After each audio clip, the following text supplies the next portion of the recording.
咧就2026年1月10號咧，就英國咧嗰個中部伯明翰咧嗰個天空變咗Stocking Pink，咁粉紅色嘅個天空嚇，咁我就以為咧可能係 Northern Light， 即係北極光啊，咁又或者可能係咧即係呢個有一個風暴嚟啊！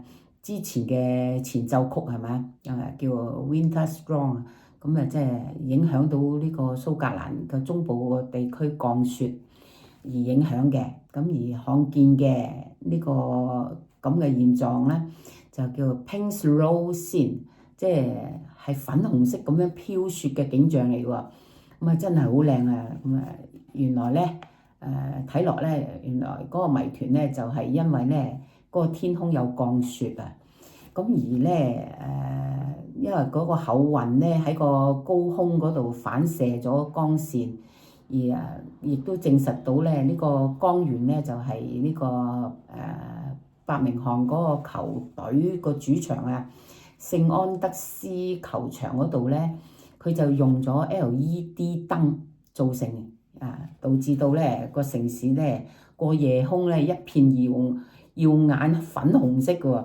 咁真係好靚啊！當時我睇到都咁今年咧就第一次落雪啦，咁即係英國算係遲咗㗎啦。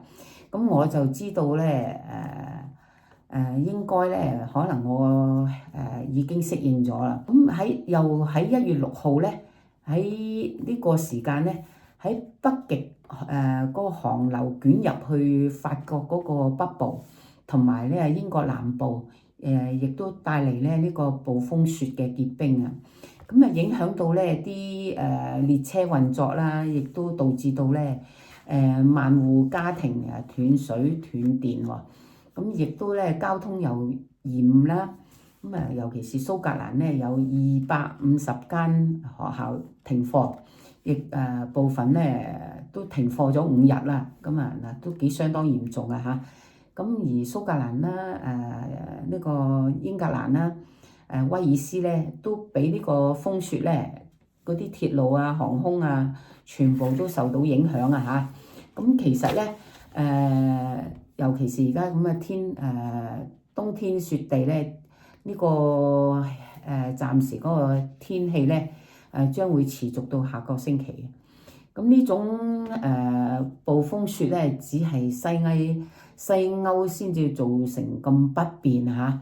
咁我哋香港嘅情況咧，就氣候同佢唔同啊。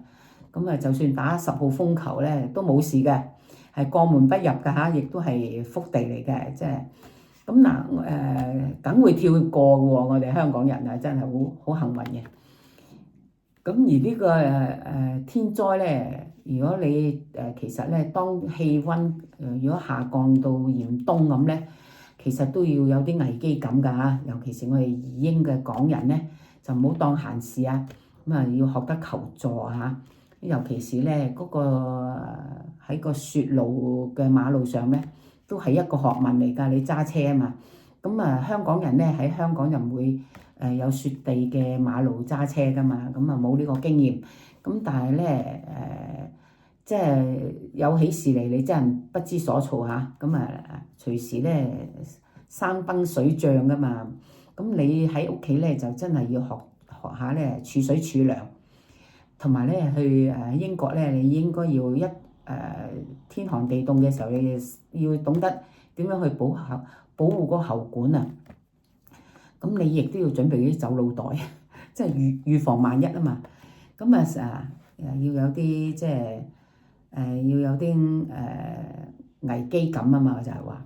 咁尤其是人哋沿海嗰啲，即係住喺沿海嗰啲居民咧，都其實都知道天災呢個海嘯啊、地震啊、龍捲風啊，咁呢啲突變咧都係處變不驚㗎嚇。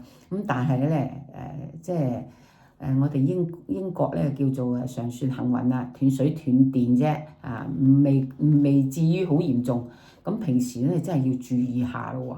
因為咧我自己咧就即係小時候啊，咁曾經咧就試過4日輪水啊嚇，冇得沖涼㗎，係一個痛苦嘅事嚟㗎。咁你亦都嗰陣時咧，嗰個年紀好細嘅咋嚇，10歲8歲，咁竟然咧你攞個油桶去排隊輪候嗰啲街喉水啊！咁你話點拎咧？即係搬唔到嗰個桶㗎嚇，咁亦都冇人幫你嘅。咁大家咧都係各自為政啊。咁嗱，今日咧嗰個資訊咁發達咧，有預知有預測嗰個氣候嘅準備，咁你就要留意下去點樣運作啊嚇。咁大家真係要留心㗎，呢個係一個危機感嚟嘅。